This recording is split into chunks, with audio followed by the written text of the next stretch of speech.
Okay, here we are, one more day. It's late, somewhere around, I don't even know, probably 4 o'clock, looking at the sun. Anyhow, we have this truck right here. We have a hole in the tank. It's a water truck. They use it to irrigate or actually to dump water anywhere, I guess. It's a water truck. They brought it to us. There's a hole in the pipe or in the tank. We're gonna go ahead and weld it, make sure it's sealed. I thought it was gonna be a small little piece, but no, it's actually pretty big. We can see daylight through the inside. There's a lot of rust spots. It's getting thin. It's gonna be a big job. It's gonna be a big sheet of metal that we gotta weld. I don't want to do too much on the outside. We're all gonna do it on the inside. I think it's gonna be best, our best bet, and find out how we actually accomplish this. Check it out. Check it out. Check it out. That right there. That's actually, I was beginning planning to put a little patch in here, get it done, but no, we have holes all through the belly. We're gonna go ahead and try to put a patch from here all the way across to the other side.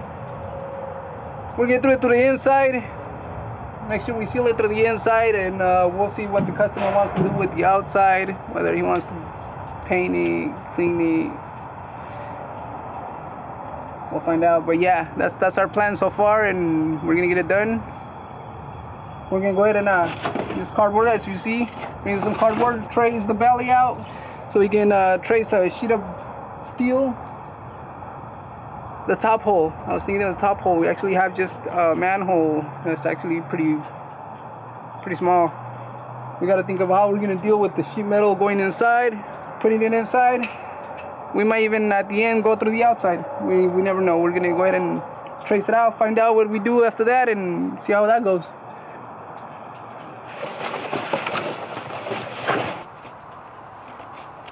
We got our sheet of metal, finally. I got my jig. We're gonna trace it out. We're gonna cut it. We're gonna make it fit in there. We're gonna weld it. I don't know how long it's gonna take. It's gonna take probably a few hours. We're looking almost at 5 hours of welding, cutting, fabricating. Okay, we're gonna start tracing, cutting. This is our jig right here, and this is our metal. We're gonna trace it, cut it, weld it. Everything I'm doing it is off my service truck. I got my generator, my compressor, my plasma cutter, everything off my pickup. Around the field we can get it done. You want us to go out in the field and cut your truck in half and weld it back together, we can do that. Yeah, we like a challenge. Well, this piece of metal is gonna work pretty good due to the fact that it is galvanized. It's gonna help us a little bit more for the rust. After we weld it in there, we're gonna go ahead and throw some kind of bed liner on it, so it'll keep the life of it some more. The one it had in there is pretty old. It's been through some damage, through some years actually, is wear and tear. That's why those holes are going through. This is gonna bring it back to life. Probably hopefully another 5-6 years.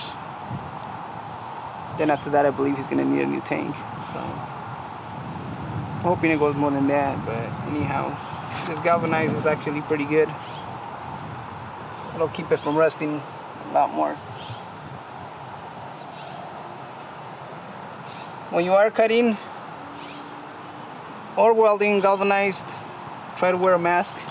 Try not to breathe it. It's really bad, especially when you're welding.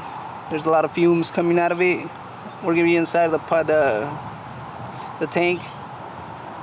We're gonna go ahead and wear some masks and try not to breathe this nasty stuff. So that's a heads up if you guys are doing this with galvanized steel.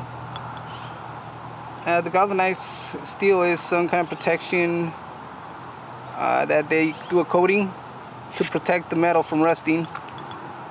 It works pretty good. It works. They actually use it a lot on buildings, a lot pretty much, and what's exposed on the weather actually. It works pretty good.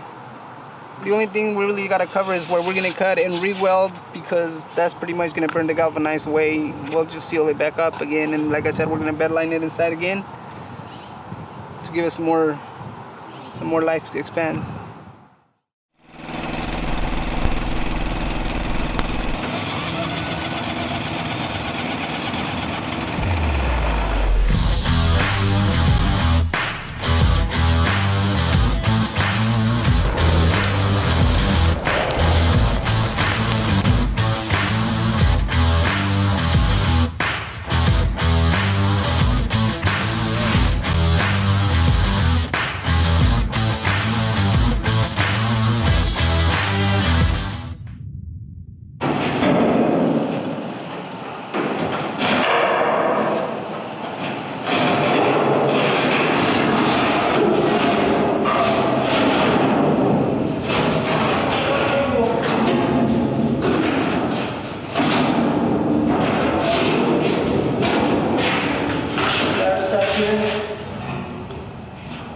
Not to mention it's a pretty heavy sheet of metal.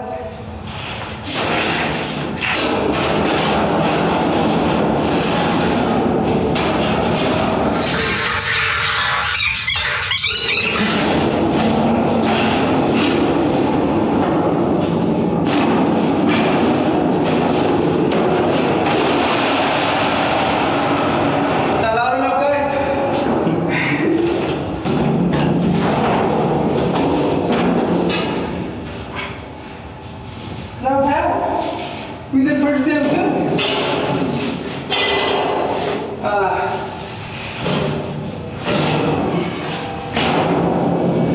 We're gonna try to hit it that corner, because that corner is the worst one.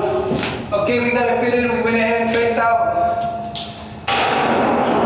our bolt sheet. We're gonna lay it down. We're gonna get our grinder with our wire brush, clean our surface. We're gonna be doing some welding, tack it down, fit it, and finish welding all the way around.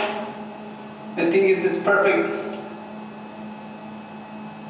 It is perfect. I like it. We could have done better. From here up, seems like it's a pretty good surface. We got a solid sheet what we're going to be welding on. The reason for the rust, I believe, is going to be because they left water. They leave water on the bottom. It doesn't exactly drain all the way down. As you can see, we have quite a bit of rust just on the bottom, and the top is pretty good. All the way through. But so far this is the only one that's gone through, so we're going to weld it, and after we weld it, we'll treat it. We'll treat it with something where water doesn't get through the metal, and I think we can make it last for a good time. For quite a bit, actually. Looks pretty good in here, so. Alright, I'm going to go outside, get my grinder and start grinding away, and get my welder and start welding.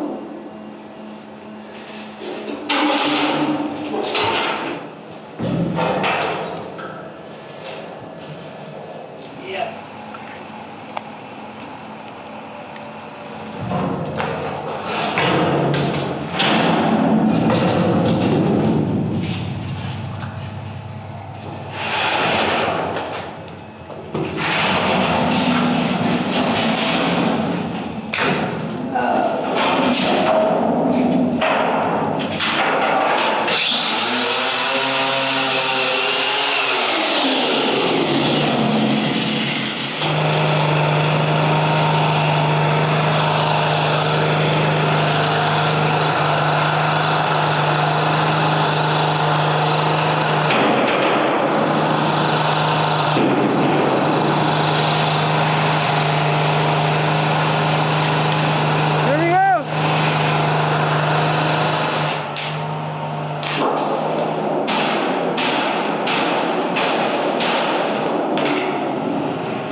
Okay, guys, we're doing this quick. I said I was gonna stop saying Let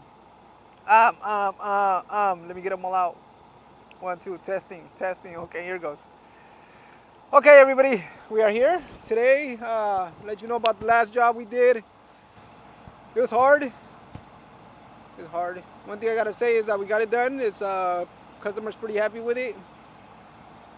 I feel pretty good about it too. We were inside the tank quite a bit. We didn't exactly stop and show you by detail what we did in there.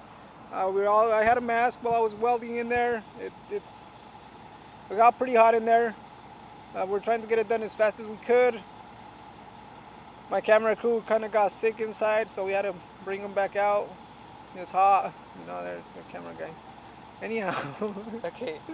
What was one of the main challenges of working in a water truck inside of the tank? One of the challenges of working inside a water truck is that you basically, damn, I gotta start again. Okay, one of the challenges of working on a water truck is when you're inside the tank, you gotta make sure there's airflow. You don't want to be enclosed for a long time, especially if you're welding. You have all those fumes coming out, so you gotta make sure you have enough oxygen in there. You have a mask, or even if you have one of those masks that actually have a hose with fresh air on it, would be perfect for you to use. No, I'm not liking this interview. There's something wrong. Hold on. You wanna? Yeah, let me push it up again. Well, one of the things that was the hardest on this job compared to some other jobs was actually making sure it was sealed. We hardly get any of those jobs where we actually have to weld where there's water and liquids inside, where they actually don't have to leak, or just pretty much keep it keep it contained. Usually we're welding trailers or heavy equipment, nothing that's actually supposed to be pretty sealed. I think that was the biggest challenge is making sure we had it all the way around sealed up and had a tight fit.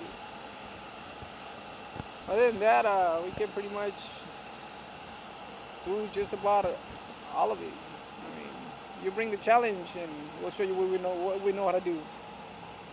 One of the consequences if you're not wearing your safety gear or your glasses, your mask, you get something on your eye. One thing is you're gonna lose your eye. It's not worth it. Make sure you always wear your glasses. Make sure you always wear your mask. Your mask is not gonna hurt you at the time, but within time it'll actually get to you. Just protect your eyes also. That's one of the things that's very important. It's very common. A lot of people get hurt. They get wires inside their eyes. You don't want none of that. Make sure you do wear your safety gear and let's stay out of the hospital. Well, the main purpose of this truck, they use it a lot on construction sites. They keep the water down, they keep the dust down. There's a lot of trucks and tractors and a lot of movement going on. They keep the dust down. They don't want a lot of dust or anything. They might be working on a residential area. I don't want to have my nice, beautiful Mercedes outside and this truck comes by and picks up a bunch of dust and gets it all over my car. Then before you know it, that's what they use it for, is just to keep the dust down and keep everybody happy. So